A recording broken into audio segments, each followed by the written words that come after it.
Quella, cuciniamo insieme ad Andrea. Oggi preparerò un dolce che a Palermo aprirà le festività natalizie. Sto parlando rucuccedato e non buccellato. La differenza la spiegherò in aneddoti gustosi.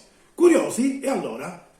Amoline in Pasta cucina. frolla la pellicoliamo e la teniamo in congelatore un'ora. Dopodiché possiamo mettere in ammollo i fichi e l'uvetta sultanina, tritare grossolanamente la frutta secca e poi tritare successivamente i fichi. Inseriamo tutti gli elementi in una bowl e otterremo questo impasto. Dobbiamo ottenere un salsicciotto, lo pellicoliamo e lo congeliamo per un'oretta. Dopodiché stendiamo la pasta frolla, la farciamo e pian pianino la andremo a modellare fino ad ottenere una corona perfetta. Le apposite pinzette lo andremo a pinzettare e ad infornare. Una volta cotto lo spennelliamo con gelatina, granella di pistacchi, ciliegine e arance ed ecco fatto.